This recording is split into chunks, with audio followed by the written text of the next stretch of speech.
Hi, and welcome to Field Chat's Environmental Action Civics Essentials, brought to you by us at Earth Force Season 2.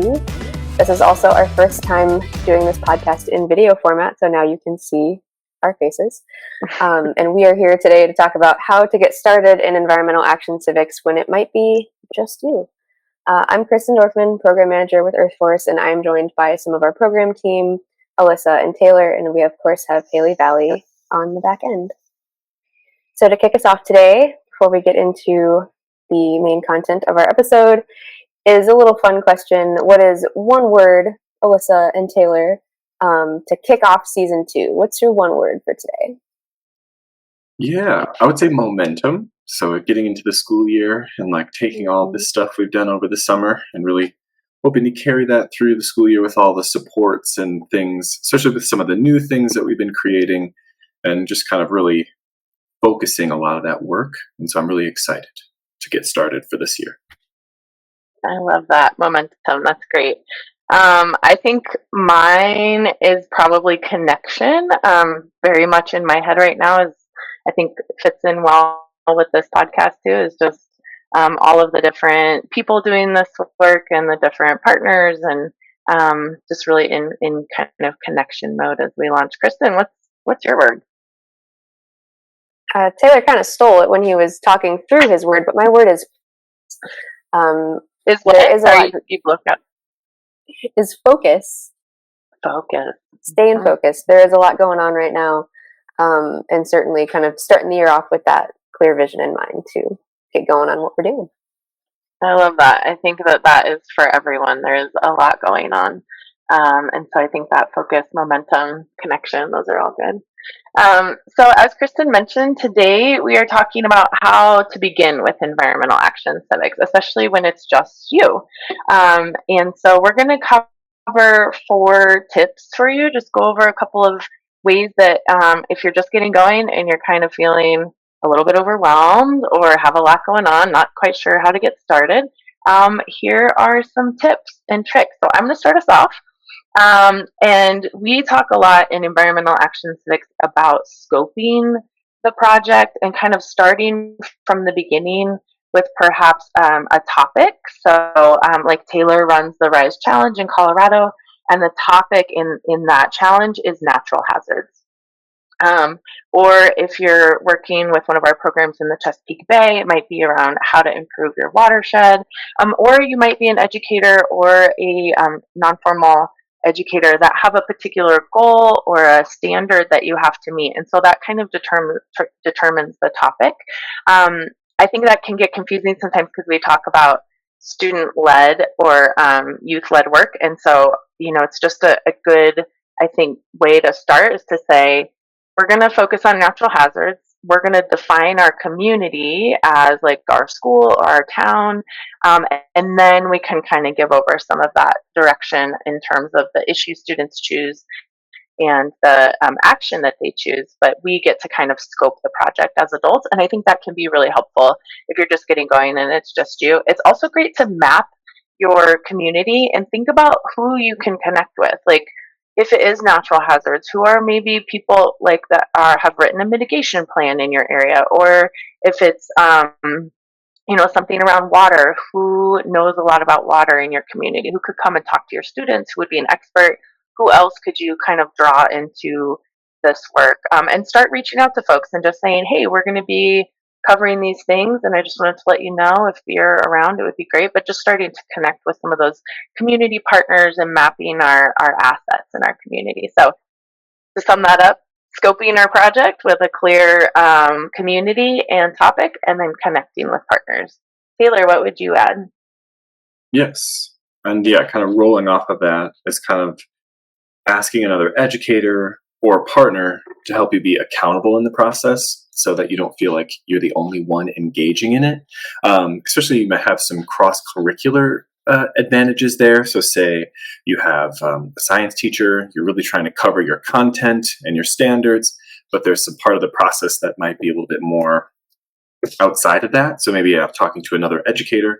I know some work with their librarians as well, especially when it comes to research or if they have a study hall time, and taking advantage of that student's day overall and maybe asking for some help, especially when it might take a little bit of time or it falls outside of your standards. So that's a big help.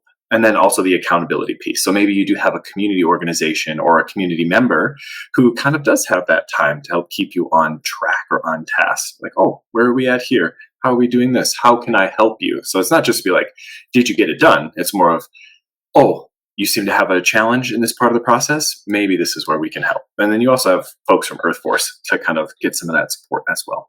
So that's a really good tip there. Kind of doing more together is always a really great advantage. In addition to that, making a plan as much as you can. I know that the process, you kind of enter it not necessarily knowing exactly what your strategy to action is, but if you've taken the EAC 101 or if you've taken some of our trainings, typically at the end of that, you have an action plan that you kind of take that with and maybe construct a larger lesson plan or a unit plan.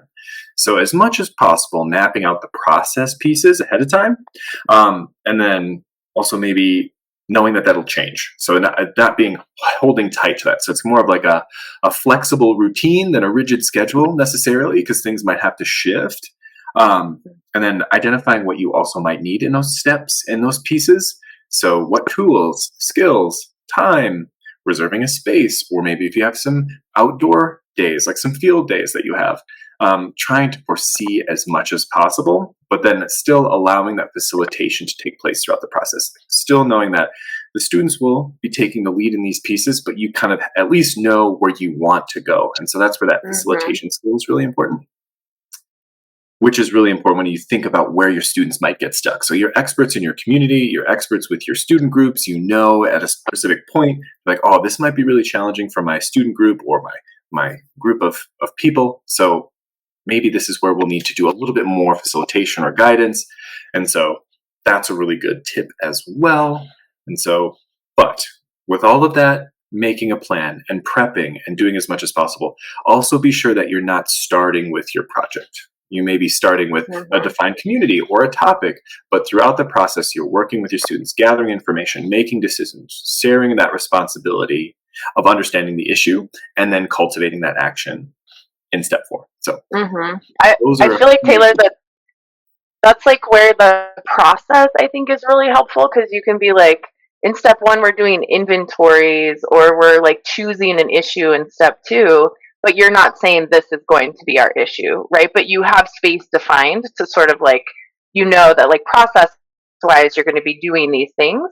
You're not sure what the outcome is or what the students are going to choose necessarily, or what you as a group are going to choose, but you have time carved out for that. So yeah, I think that's important, and just so good to underline that, like, not starting with a project in mind. We're not like starting this being like, we're going to create a garden, which is great if you want to create a garden, but that's not what this is, right? This is identifying issues in your community, finding those issues, choosing one, and then working forward to take action. So thanks for pointing those things out too.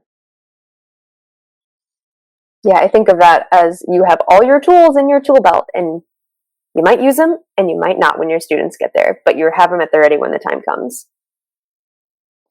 And then the last tip that I have for everybody is that even if you think you are alone in doing this, you are in fact not.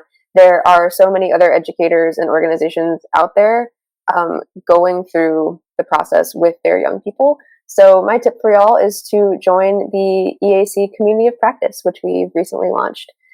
It is our online platform run through Mighty Networks. And once you get in there, there are a variety of spaces that you can join based on what you're doing, where you are geographically. And it's a great place to connect with other folks who are doing the same thing, who are also running into these same problems and who are also sharing these kind of similar successes. So EAC 101, like Alyssa mentioned, was also hosted in that same platform. So if you're finding yourself kind of getting stuck on a resource, you're always welcome to look back at EAC 101, back at those core foundational pieces, to see if there's something that you might be missing or want to look back on for reference. We also have been hosting events in our community of practice, which is, again, a great place to meet other folks doing the same type of work. Can't say enough great things about it. Yeah, I know, and it was created for the purpose of like peer-to-peer connection, right? So it's really important to like underline that and be like, this is what this space is for you to go in and be like, this is hard. I'm challenged with this. I need help with this, and like we're leaning on peers as well as Earth Force to help with that. So that's a great one. I'm really looking forward to utilizing that space more and more as well. So that concludes our tips, unless there's any other inspired thoughts from my co-hosts.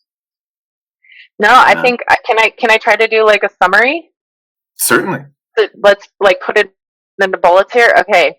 So first tip is to have a clear like scope and community, and then start connecting with those partners. The second tip is to connect with other educators or partners that could be accountability, there for accountability. Third is to make a plan, sort of like get those tools laid out and have like an outline of a plan without having all the details together. And then the fourth tip is to join our community of practice and get support and connection there. How'd I do? Fantastic. All right, thanks. And with that, thank you all so much for tuning in today. As always, let us know what you think over at earthforce.org/podcast. And don't forget to rate us and review us on Apple Podcasts and Spotify. So y'all have a lovely day, and bye-bye. Thanks all. Bye. See you later. Bye.